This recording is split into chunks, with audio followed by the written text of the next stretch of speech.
ജാനകിയുടെയും അബിയുടെയും വീട് ഇന്നത്തെ എപ്പിസോഡിന്റെ റിവ്യൂവിലേക്ക് ഏവർക്കും സ്വാഗതം. എപ്പിസോഡിന്റെ തുടക്കത്തിൽ തന്നെ കാണുവാൻ സാധിക്കുന്നത് ജാനകിയുടെ അമ്മയെ കാണുവാൻ വേണ്ടി നിരഞ്ജന പൊന്നൂനെയും കൂട്ടിക്കൊണ്ട് ആ വാടക വീട്ടിലേക്ക് എത്തുന്ന കാഴ്ചയാണ്. അമ്മമ്മയെ കണ്ടപ്പോൾ തന്നെ അമ്മമ്മയെ എന്ന് വിളിച്ചുകൊണ്ട് പൊന്നു ഓടി രാധാമണിയുടെ അരികിലേക്ക് ചെല്ലുന്നുണ്ട്. രാധാമണി പൊന്നുവിനെ കണ്ടപ്പോൾ തന്നെ ചിരിയോടുകൂടി കയ്യിൽ കയറി പിടിക്കുകയാണ്. ജാനകിയുടെ അമ്മയെ കണ്ടുകൊണ്ട് ആശ്ചര്യത്തോടുകൂടി നിരഞ്ജന നോക്കി നിൽക്കുമ്പോൾ ജാനകി പറയുകയാണ്, നിരഞ്ജനെ, എൻ്റെ അമ്മ.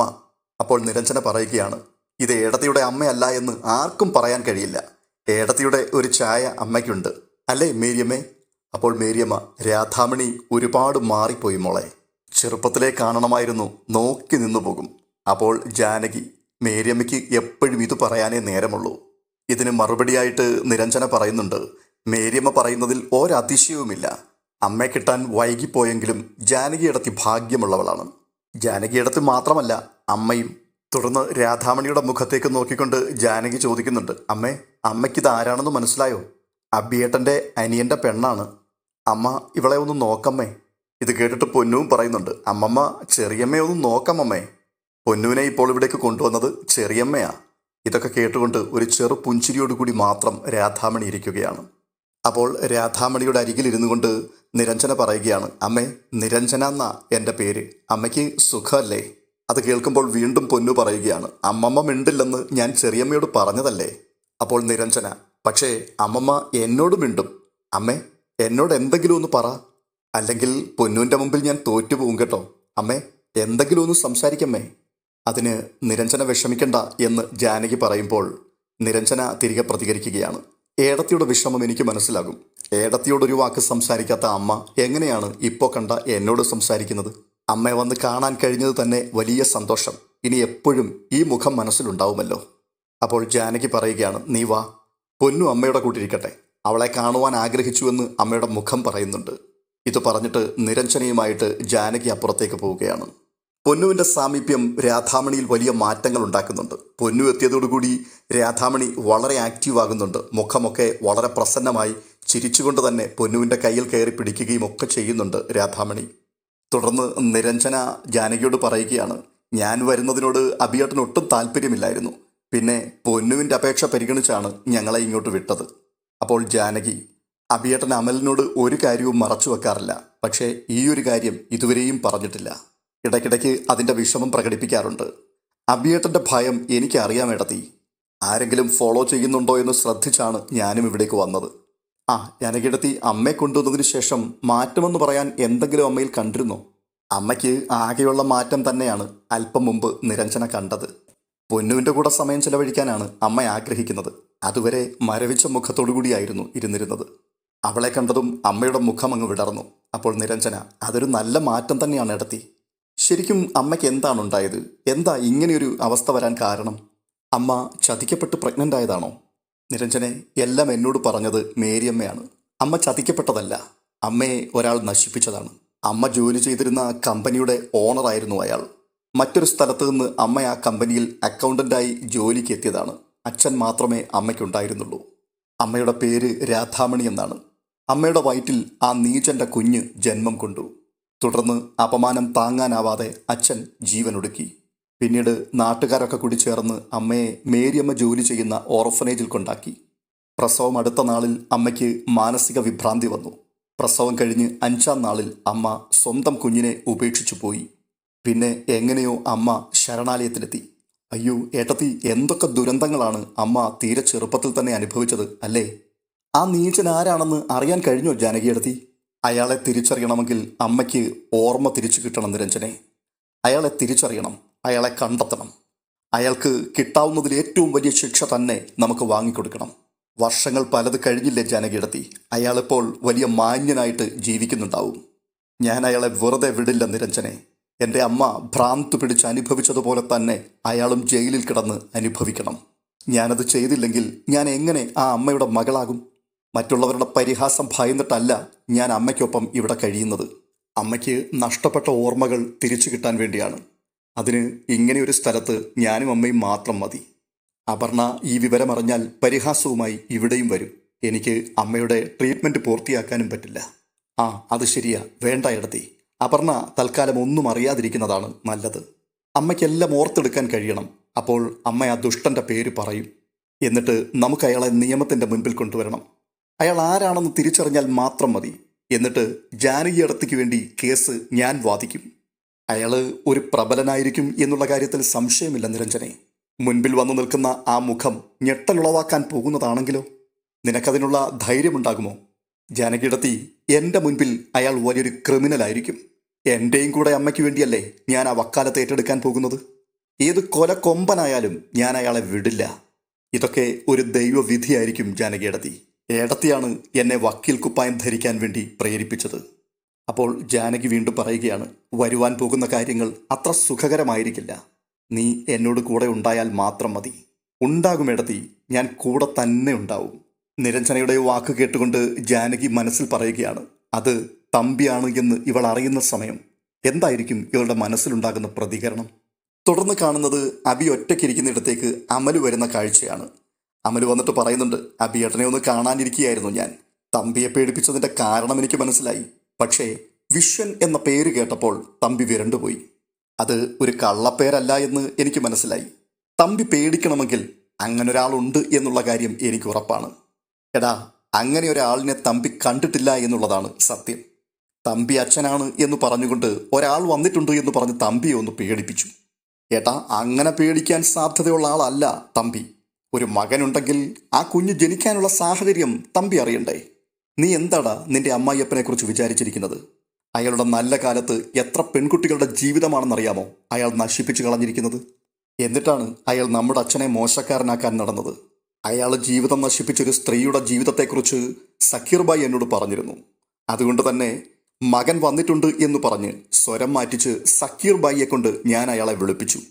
അതുകൊണ്ട് തന്നെ അവിഹിത സന്തതി ഏതു നിമിഷവും രംഗത്ത് വരുമെന്നുള്ള ഭയത്തിലാണ് തമ്പി ഇപ്പോൾ ജീവിക്കുന്നത്. അബിയേട്ടാ, അച്ഛനെ ആരാധിച്ച് ജീവിക്കുന്ന മകളെ ഈ വിവരം ഒന്ന് അറിയിക്കണം. എടാ, നീ ഇങ്ങനെ എടുത്തു ചാടുന്നത് കൊണ്ടാണ് പല കാര്യങ്ങളും സമയത്ത് നിന്നോട് ഷെയർ ചെയ്യാൻ എനിക്ക് കഴിയാതെ പോകുന്നത്. ദേ, അപർണ ഇതൊന്നും അറിയരുത്. അപ്പോൾ അമല് പറയുകയാണ്, ഏടത്തി എവിടെയുണ്ട് എന്നുള്ള കാര്യം ഏട്ടനെന്നിൽ നിന്നും ഒളിക്കുന്നു എന്നുള്ളത് എനിക്ക് മനസ്സിലാകുന്നുണ്ട്. എടാ, നീ പറഞ്ഞത് സത്യം തന്നെയാണ്. നിന്നെ ഭയന്നിട്ടല്ല ഞാനത് പറയാതിരിക്കുന്നത്. അപർണയും നീയും തമ്മിൽ ജാനകിയെ ചൊല്ലി വഴക്കിടുമ്പോൾ നീ അറിയാത്ത സത്യങ്ങളൊക്കെ വിളിച്ചു പറഞ്ഞേക്കും എന്നുള്ള ഭയത്തിലാണ് അതൊന്നും വെളിപ്പെടുത്താതിരിക്കുന്നത്. ഏട്ടാ, ഭയക്കാൻ എന്താണ് ഇരിക്കുന്നത്? ഏട്ടത്തി അമ്മയെ കണ്ടെത്തിയിട്ടുണ്ടെങ്കിൽ അത് വിജയിച്ചു എന്നുള്ളതല്ലേ കരുതേണ്ടത്? എത്രയും വേഗം ഏട്ടത്തി അമ്മയും കൊണ്ട് ഇവിടേക്ക് വരണം. എടാ, ഭയക്കാൻ കാരണമുണ്ട്. എന്താ ഏട്ടാ? ഏട്ടത്തി അമ്മയെ കണ്ടെത്തിയോ? ഇനിയെങ്കിലും ഏട്ടൻ അതെന്നോടൊന്ന് തുറന്നു പറ. എടാ, ഇത് നിന്റെ മനസ്സിൽ മാത്രമേ ഇരിക്കാവൂ. ജാനകി അവളുടെ അമ്മയെ കണ്ടെത്തി. അബിയുടെ ഈ വെളിപ്പെടുത്തൽ കേട്ടുകൊണ്ട് അമലൊന്ന് ഞെട്ടുന്നുണ്ട്. എന്നിട്ട് അമല് പറയുകയാണ്, ഏട്ടാ, എന്നിട്ട് ഇതുവരെയും എന്നോട് നിങ്ങളിത് പറഞ്ഞില്ലല്ലോ. അതെ, അത് ജാനകിയുടെ അമ്മ തന്നെയാണ് എന്ന് അവർ വെളിപ്പെടുത്തണം. അതെന്താ ഏട്ടാ അങ്ങനെ പറഞ്ഞത്? ജാനകിയെ പ്രസവിച്ചുപേക്ഷിക്കുമ്പോൾ ആ സ്ത്രീ മുഴുഭ്രാന്തിയായിരുന്നു. അവർ കുട്ടിക്കാനത്തുള്ള ശരണാലയത്തിലെത്തുമ്പോൾ ഓർമ്മകൾ പൂർണ്ണമായും നഷ്ടപ്പെട്ട നിലയിലായിരുന്നു. പക്ഷേ ജാനകിയുടെ അമ്മയെപ്പറ്റിയുള്ള എല്ലാ വിവരങ്ങളും അച്ഛൻ അറിയാമായിരുന്നു. ഏട്ടാ, എന്നിട്ട് അച്ഛൻ എന്താണ് ഇതൊന്നും നമ്മളോട് പറയാതിരുന്നത്? അത് ജാനകിയുടെ അമ്മയുടെ അവസ്ഥ ഓർത്തിട്ടാണ്. എന്തായാലും അച്ഛൻ മരിക്കുന്നന്ന് രാത്രിയിലാണ് എന്നോടിതെല്ലാം പറയുന്നത്. ശരിയായിട്ടാ, ഓർമ്മ നഷ്ടപ്പെട്ട ഒരു സ്ത്രീയെ അമ്മയെന്ന് പറഞ്ഞുകൊണ്ട് ജാനകിയിടത്ത് ഇവിടെ കൊണ്ടുവന്നാൽ തീർച്ചയായിട്ടും അപർണ അവരെ പരിഹസിക്കും. അബിയേട്ടൻ പറയുന്നത് സത്യമാണ്. ആരും അത് വിശ്വസിക്കാൻ പോകുന്നില്ല. ഏതോ ഒരു സ്ത്രീയെ അമ്മയുടെ വേഷം കെട്ടിച്ചു കൊണ്ടുവരാനാണ് ജാനകിയിടത്ത് പോയിരിക്കുന്നത് എന്ന് അപർണ കൂടെ കൂടെ പറയാറുണ്ട്. എടാ, അതുകൊണ്ട് തന്നെയാണ് ഞാൻ പറഞ്ഞത്, ജാനകിയുടെ അമ്മയെ കൊണ്ടുവരുന്നത് അവർ ജാനകിയെ സ്വന്തം മകളായി തിരിച്ചറിഞ്ഞതിന് ശേഷം മാത്രമായിരിക്കും. ഒരു വീട് വാടകയ്ക്കെടുത്ത് അമ്മയ്ക്കൊപ്പം കഴിയുകയാണ് ജാനകി. ഒപ്പം ചികിത്സയും നടക്കുന്നുണ്ട്. നഷ്ടപ്പെട്ട ഓർമ്മകളെല്ലാം തിരികെ എടുക്കാൻ കഴിയുമെന്നുള്ള പ്രതീക്ഷ ജാനകിക്കുണ്ട്. അത് കേട്ടിട്ട് അമര് പറയുകയാണ്, അത് ശരിയായ തീരുമാനം തന്നെയാണ് ഏട്ടാ. ഈ അവസ്ഥയിൽ ആ പാവം സ്ത്രീയെ ഇവിടേക്ക് കൊണ്ടുവരാതിരിക്കുന്നത് തന്നെയാണ് ഒരു കണക്കിന് നല്ലത്. അപ്പോൾ അബി അമലിനോട് പറയുകയാണ്, എടാ, തമ്പി ഒരിക്കലും അവിടെ എത്തരുത്. ജാനകി ജോലിക്ക് പോവുകയാണ് എന്ന് വരുത്തി തീർത്തത് അതുകൊണ്ട് മാത്രമാണ്. സമാധാനത്തോടെ അവരവിടെ കഴിയട്ടെ. അവിടെ ചെന്ന് അയാൾ വിഷം തുപ്പരുത്. ഏട്ടാ, എൻ്റെ മനസ്സിൽ നിന്ന് ഈ വിവരം പുറത്തു പോകില്ല എന്നുള്ളത് ഏട്ടന് ഞാൻ ഉറപ്പു തരികയാണ്. അപർണയുടെ അഹങ്കാരത്തിൻ്റെ പത്തിമടക്കുവാൻ ഏട്ടത്തിയുടെ അമ്മയായിട്ട് തന്നെ ഇവിടേക്ക് വരണം. എടാ, എൻ്റെ മനസ്സിലെ ഒരു ഭാരം ഇപ്പോഴാണ് ഒഴിഞ്ഞത്. നിന്നോടിത് പലപ്പോഴും പറയണമെന്ന് എനിക്ക് തോന്നിയതാണ്. ഏട്ടാ, ഞാനിപ്പോൾ അപർണയുമായിട്ട് ഏറ്റുമുട്ടാനൊന്നും പോകാറില്ല. സഹി കെടുമ്പോൾ ഞാൻ റൂമിൽ നിന്നും ഇറങ്ങി അങ്ങ് പോകാറാണ് ചെയ്യാറുള്ളത്. എടാ അമലേ, ഞങ്ങൾ നിന്റെ ജീവിതം ഒരു പരീക്ഷണത്തിനായി വിട്ടുകൊടുത്തു എന്നുള്ള തോന്നൽ നിനക്കുണ്ടോ? എനിക്കറിയാം നീ അങ്ങനെ ചിന്തിക്കുന്നുണ്ടാവുമെന്ന്. ഏട്ടാ, എന്താണിത്? ഞാൻ അങ്ങനെയൊന്നും ചിന്തിച്ചിട്ടേ ഇല്ല. ഇന്നല്ലെങ്കിൽ നാളെ അപർണയ്ക്കൊരു മാറ്റം വരും എന്നുള്ള ഉറച്ച വിശ്വാസം എനിക്കുണ്ട്. അതിൻ്റെ കാരണം അവളെ ഈ വീട്ടിലേക്ക് കൊണ്ടുവന്നത് ജാനകിയടത്തി ആയതുകൊണ്ടാണ്. ജാനകിയടത്തി സമ്മാനിച്ചതൊന്നും പാഴായി പോകാറില്ലേട്ടാ. എടാ, ആ വിശ്വാസം എന്നിലുമുണ്ട്. അപർണയിൽ ഒരു കുറ്റബോധമുണ്ടാക്കുന്ന കാലം അത് വിദൂരമല്ല. അന്ന് തീർച്ചയായും നീയും അറിയും എന്തിനായിരുന്നു ഇങ്ങനെയൊരു വിവാഹം നടന്നത് എന്ന്. ഇത്രയും പറഞ്ഞിട്ട് അബി അവിടെ നിന്ന് നടന്നു നീങ്ങുകയാണ്. തുടർന്ന് കാണുന്നത് വളരെ വിഷണ്ണനായി തൻ്റെ ഔട്ട് ഹൗസിലിരിക്കുന്ന വിശ്വനാഥൻ തമ്പിയാണ്. ഒപ്പം തൻ്റെ വിശ്വസ്ത സ്നേഹിതനായ സേനൻ എന്ന പോലീസുകാരനുമുണ്ട്. സേനൻ പറയുകയാണ്, തമ്പി, ഞാനത് ഇപ്പോഴും ഓർക്കുന്നുണ്ട്. അന്ന് ഞാൻ ആ സ്റ്റേഷൻ്റെ ഒരു പോലീസുകാരനായിരുന്നു. അന്ന് തൻ്റെ പേരിലൊരു പരാതിയുമായിട്ടാണ് അയാൾ ആ സ്റ്റേഷനിലേക്ക് കയറി വന്നത്. അയാളുടെ പേര് ഞാൻ ഓർക്കുന്നില്ല, പക്ഷേ മകളുടെ പേര് താനിപ്പോൾ പറഞ്ഞ രാധാമണി വാരസ്യർ തന്നെ. റേപ്പ് കേസ് പുറം ലോകമറിഞ്ഞാൽ മാനം പോകുമെന്നും പിന്നെ കുറച്ച് ഭീഷണിയുമൊക്കെയായി അന്ന് ഞാൻ അയാളെ അങ്ങ് പറഞ്ഞു വിട്ടു. പിന്നെ ഞാൻ അയാളെ കാണുന്നത് വീടിൻ്റെ കഴുക്കോലിൽ തൂങ്ങി നിൽക്കുന്ന കാഴ്ചയാണ്. അപ്പോൾ തമ്പി പറയുകയാണ്, താൻ ഈ പുരാണവും പറഞ്ഞുകൊണ്ട് നിൽക്കാതെ ഇതിൽ നിന്ന് തലയൂരുവാൻ വേണ്ടി എന്തെങ്കിലും വഴിയുണ്ടെങ്കിൽ അത് പറഞ്ഞതാ സേന. അപ്പോൾ സേനൻ, അന്ന് ഞാൻ തന്നോട് പറഞ്ഞതല്ലേ ആ പെണ്ണിനെ കണ്ടുപിടിച്ച് തീർത്ത് കളയാൻ. അന്ന് താൻ അതിന് പുറപ്പെട്ടപ്പോൾ ആ പെണ്ണ് സ്ഥലം വിട്ടു. എടോ, അന്ന് ആ പെണ്ണ് വല്ല ഓർഫനേജിലും പോയി അടിഞ്ഞു കാണുമെന്ന് കരുതി ഞാൻ കുറെ തപ്പി ഇറങ്ങിയതല്ലേ. അവളങ്ങ് പൂന വരെ എത്തിയെന്ന് ഞാൻ അറിഞ്ഞു. തമ്പി, പറഞ്ഞതൊക്കെ വെച്ച് നോക്കുമ്പോൾ അത് തൻ്റെ മകൻ തന്നെയാണ്. അതല്ലേ രാധാമണി വിശ്വനാഥൻ തമ്പിയുടെ മകന് വിശ്വൻ എന്നുള്ള പേരിട്ടത്. എടോ സേന, ശവത്തിൽ കുത്തല്ലേടോ. അപ്പോൾ സേനൻ, എടോ, ഇത് സിനിമാ കഥ പോലെയാണല്ലോ. പഴയ റിവഞ്ചിൻ്റെ കണക്ക് തീർക്കാനാണ് അവൾ മോനെ പറഞ്ഞു വിട്ടിരിക്കുന്നത്. കൃത്യമായി അവൻ സൂര്യനാരായണനെ തേടി വന്നു. അയാൾ മരിച്ചതറിഞ്ഞ് അവൻ മകനെ കണ്ടു. സോഷ്യൽ വർക്കറായ ഒരു വക്കീലിനെയും കൂട്ടുപിടിച്ചു. അതുമാത്രവുമല്ല, കുറെ കാലം നിങ്ങളുടെ ഓഫീസിൽ ജോലി ചെയ്തയാളല്ലേ രാധാമണി. എടോ, അബിയുടെയും വക്കീലിൻ്റെയും കസ്റ്റഡിയിൽ അവനുണ്ട്. എന്നാൽ രാത്രിയിൽ അവനെന്നെ ഫോണിൽ വിളിച്ചു. അച്ഛനെ എപ്പോഴാണ് കാണാൻ വരേണ്ടത് എന്ന് ചോദിച്ചു. അത് കേട്ടപ്പോൾ സേനൻ പറയുകയാണ്, അവനോട് വരാൻ പറയടൂ. സന്നാഹത്തോടു കൂടിയാണ് അവൻ വരുന്നതെങ്കിലും അവനെ കണ്ടുവെക്കാമല്ലോ നമുക്ക്. ബാക്കിയുള്ള കാര്യം താൻ എനിക്ക് വിട്. സേന, അവനങ്ങനെ ചോദിച്ചെങ്കിലും ഉടനൊന്നും അവൻ എൻ്റെ മുമ്പിൽ വരില്ലടോ. അവൻ്റെ സാന്നിധ്യം പലയിടത്തും അടയാളപ്പെടുത്തുന്നതിലാണ് ഇപ്പോഴവൻ മിടുക്ക് കാണിച്ചു കൊണ്ടിരിക്കുന്നത്. അവനൊരു ജോലി ചോദിച്ചുകൊണ്ട് എൻ്റെ മരുമകൻ്റെ മുൻപിലെത്തി. അതും ഞാൻ പറഞ്ഞു വിട്ടിട്ടാണ് എന്ന് പറഞ്ഞ്, എൻ്റെ പരിചയക്കാരനാണ് എന്ന് പറഞ്ഞ്. തമ്പി, ഇത് കേട്ടിട്ട് കൈവിട്ട കളിയാണെന്നാണ് തോന്നുന്നത്. ഇതുവരെയും ഞാൻ കരുതിയത് അവൻ അബിയുടെ കയ്യിലാണെന്നാണ്. അവൻ നന്നായിട്ട് ഹോംവർക്ക് ചെയ്തിട്ട് തന്നെയാണ് വന്നിരിക്കുന്നത്. തമ്പി വിയർക്കും. എടോ, എന്തായാലും അവൻ്റെ ഈ നീക്കം അബി അറിഞ്ഞുകൊണ്ട് തന്നെയാണ്. കുറച്ച് ദിവസങ്ങൾക്ക് മുമ്പ് അബി ഈ രാധാമണി വാരസ്യാരെക്കുറിച്ച് എന്നോട് ചോദിച്ചിരുന്നു. തമ്പി കണ്ട ആ ഫോട്ടോ രാധാമണി വാരസ്യാരുടെ ആണെന്ന് തമ്പിക്ക് ഉറപ്പുണ്ടോ? അതേടൂ, അത് അവളുടേത് തന്നെയാ. പ്രായത്തിൻ്റെ മാറ്റം മാത്രമേ അവളിൽ സംഭവിച്ചിട്ടുള്ളൂ. ഇതൊക്കെ പുറത്തു വന്നു കഴിഞ്ഞാൽ പിന്നെ ഞാൻ ജീവിച്ചിരുന്നിട്ട് കാര്യമില്ല സേന. എൻ്റെ ഭാര്യയുടെയും മകളുടെയും മുൻപിൽ പിന്നെ എനിക്ക് പോയി നിൽക്കുവാൻ കഴിയില്ല. എൻ്റെ മകൾക്ക് അവളുടെ അച്ഛനെ അത്രമാത്രം വിശ്വാസമാണ്. അതുമാത്രവുമല്ല, സൂര്യയെ ഇതേ രീതിയിൽ തന്നെ പരിഹസിച്ച് നടന്നവനാണ് ഞാൻ. അതിപ്പോൾ എൻ്റെ നേരെ തന്നെ തിരിഞ്ഞു വന്നിരിക്കുകയല്ലേ. ഷോ, എൻ്റെ മുഴുവൻ സമാധാനവും പോയി. എൻ്റെ ഉറക്കമെല്ലാം പോയി സേന. തൻ്റെ മുൻപിലല്ലാതെ എനിക്ക് മനസ്സ് തുറക്കാൻ വേറൊരിടമില്ല. ദയവ് ചെയ്ത് താൻ എന്നെ എങ്ങനെയെങ്കിലും ഇതിനകത്തുനിന്ന് ഊരിത്താ. അപ്പോൾ സേനൻ പറയുകയാണ്, അവൻ തന്നെ വിളിച്ച ആ നമ്പരിങ്ങിത്താ. അത് വെച്ചുകൊണ്ട് നാളെ തന്നെ ഞാൻ അന്വേഷണം തുടങ്ങാം. അവൻ്റെ ടവർ ലൊക്കേറ്റ് ചെയ്ത് അവനെ ഞാൻ പൊക്കാം. ഒരു കുഞ്ഞു പോലും അറിയാതെ അവനെ ഞാൻ മണ്ണിനടിയിലാക്കാം. അത് വേണം സേന, അത് വേണം. എന്നെ ഈ കുരുക്കിൽ നിന്ന് താൻ രക്ഷിച്ചാൽ താൻ ചോദിക്കുന്നത് എന്തും ഞാൻ തരും. തമ്പി, അതൊക്കെ പിന്നത്തെ കാര്യമല്ലേ. ആദ്യം അവൻ വിളിച്ച ആ നമ്പറിങ് എടുക്ക്. ഇത് കേട്ടുകൊണ്ട് തമ്പി പെട്ടെന്ന് തൻ്റെ ഫോൺ എടുത്ത് അയാളുടെ നമ്പർ സേനന് കൈമാറുകയാണ്. തുടർന്ന് കാണുന്നത് പ്രഭാവതിയുടെ അരികിൽ അബി കഴിക്കാൻ വേണ്ടിയിരിക്കുന്നതാണ്. ചോറ് വിളമ്പി കൊടുത്തിട്ട് പ്രഭാവതി പറയുന്നുണ്ട്, കറികളൊന്നുമില്ല, മോര് കാച്ചിയതും പയറുമെഴുക്ക് പുരട്ടിയും കൂട്ടുകറിയും പപ്പടവും മാത്രമേ ഉള്ളൂ. അമ്മേ, സുഖമില്ലാതിരുന്നിട്ടും അമ്മ എന്തിനാണ് ഇത്രയൊക്കെ ഉണ്ടാക്കാൻ പോയത്? എനിക്ക് കഴിക്കാൻ കഞ്ഞിയും അച്ചാറും തന്നെ ധാരാളമാണ്. കൂടുതൽ കറികളൊക്കെ വേണ്ടവർ വെച്ചുണ്ടാക്കി കഴിക്കട്ടെ എന്ന് കരുതണം. അപ്പോൾ പ്രഭാവതി പറയുകയാണ്, അപർണയ്ക്ക് വേണ്ടതൊക്കെ അവൾ ഓർഡർ ചെയ്ത് കാണും പുറത്തുനിന്ന്. പിന്നെ നിരഞ്ജന പൊന്നൂനെ അവളുടെ വീട്ടിലേക്കെന്നും പറഞ്ഞ് കൊണ്ടുപോയിരിക്കുകയാണ്. ഇതുവരെയും തിരിച്ചു വന്നിട്ടില്ല. നിരഞ്ജന എന്നെ വിളിച്ചിരുന്നു അമ്മേ. കുറച്ച് ലേറ്റായിട്ട് വന്നാൽ മതിയോ എന്ന് ചോദിച്ചു. പൊന്നൂന് ബീച്ചിലൊക്കെ പോകണമെന്ന്. പുറത്തു പോകാനുള്ള ആഗ്രഹമൊക്കെ അവൾക്കും ഉണ്ടാവില്ലേ? ജാനകിയുടെ എല്ലാ ഗുണങ്ങളും അവൾക്കും കിട്ടിയിട്ടുണ്ട്. ഒരു വീട്ടിലെ എല്ലാവരുടെയും മനസ്സ് പൊന്നൂന് വായിക്കാൻ അറിയാം. ഇത് കേട്ടിട്ട് അബി ചോദിക്കുകയാണ്, അമ്മയ്ക്കറിയുമോ മുത്തശ്ശിയെ അപർണ എങ്ങനെയാണ് ഓൾഡ് ഏജ് ഹോമിലേക്ക് എത്തിച്ചതെന്ന്? ഇൻസുലിൻ എടുത്താൽ തീരുന്ന പ്രശ്നം മാത്രമേ മുത്തശ്ശിക്കുണ്ടായിരുന്നുള്ളൂ. അപ്പോൾ പ്രഭാവതി, ഇൻസുലിൻ തീർന്നു പോയിരുന്നല്ലോ. അത് അപർണ പറഞ്ഞുള്ള അറിവല്ലേ? ബോട്ടിലുണ്ടായിരുന്ന മരുന്ന് മുഴുവനും അപർണ കുത്തിയെടുത്ത് പുറത്തേക്ക് കളഞ്ഞു. പൊന്നു ഓടി കിച്ചണിലേക്ക് ചെല്ലുമ്പോൾ കണ്ട കാഴ്ച ഏതാണ്? ഇത്രയും കേട്ടപ്പോഴേക്കും പ്രഭാവതി ഒന്ന് ഞെട്ടുകയാണ്. പൊന്നുവിനെ എന്നിട്ട് അപർണ പേടിപ്പിച്ചു വിട്ടു. എന്നിട്ടാണ് എല്ലാവരെയും കൊണ്ടുവന്ന് ഒഴിഞ്ഞ ബോട്ടിൽ അവൾ കാണിച്ചത്. മുത്തശ്ശിയെ ഹോസ്പിറ്റലിൽ എത്തിച്ചിട്ട് അവിടെ നിന്ന് നേരെ ഓൾഡ് ഏജ് ഹോമിലേക്ക് എത്തിക്കുവാനുള്ള തന്ത്രമായിരുന്നു. തമ്പി പുറത്തുനിന്ന് ചരട് വലിച്ചു.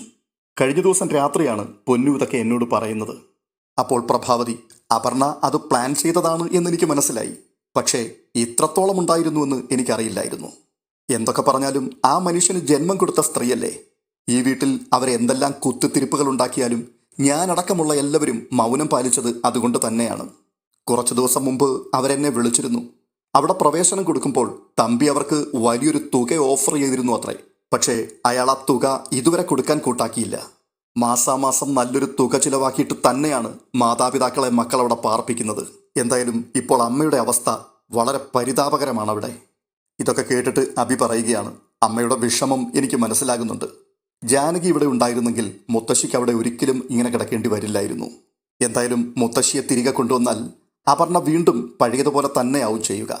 അമ്മയ്ക്ക് ഇപ്പോഴുള്ള മനസ്സമാധാനം കൂടി നഷ്ടമാവും. എങ്കിലും മുത്തശ്ശിയെ തിരികെ കൊണ്ടുവരണമെന്ന് അമ്മയ്ക്ക് താല്പര്യമുണ്ടെങ്കിൽ നാളെ തന്നെ ഞാൻ കൂട്ടിക്കൊണ്ടുവരാം. എടാ, അവരുടെ കാര്യം കൂടി നോക്കാനുള്ള ആരോഗ്യം ഇപ്പോൾ എനിക്കില്ല. നീ പറഞ്ഞതുപോലെ തുടർന്ന് അപർണയും അമ്മയും കൂടി എപ്പോഴും തമ്മിലടിയായിരിക്കും ഇവിടെ. അവിടെ ചെന്നിട്ടും അമ്മയുടെ സ്വഭാവത്തിന് യാതൊരു മാറ്റവും വന്നിട്ടില്ല എന്നാണ് നളിനി എന്നെ വിളിച്ചപ്പോൾ പറഞ്ഞത്. അത് ഈ ജന്മം മാറാനും പോകുന്നില്ല. അതുകൊണ്ട് അവരവിടെ തന്നെ നിൽക്കട്ടെ, അനുഭവിക്കട്ടെ. സ്വയം വരുത്തി വെച്ച വിധിയല്ലേ ഇത്. ഇവിടെയാണെങ്കിൽ മറ്റൊരു വിധത്തിൽ ഞാനും അനുഭവിക്കുന്നത് ഇതൊക്കെ തന്നെയാണ്. അവർക്ക് നല്ല ഭക്ഷണവും കിടക്കാൻ നല്ലൊരു മുറിയും കിട്ടിയിരുന്നെങ്കിൽ ഈ ഒരു വിഷമം ഇപ്പോൾ എൻ്റെ മനസ്സിൽ വരില്ലായിരുന്നു. പക്ഷെ തമ്പി അവിടെയും ചതിച്ചു കളഞ്ഞു. ഇത് പറഞ്ഞിട്ട് വളരെ സങ്കടത്തോടുകൂടി പ്രഭാവതി അബിയുടെ അരികിൽ നിന്നും നടന്നു നീങ്ങുകയാണ്.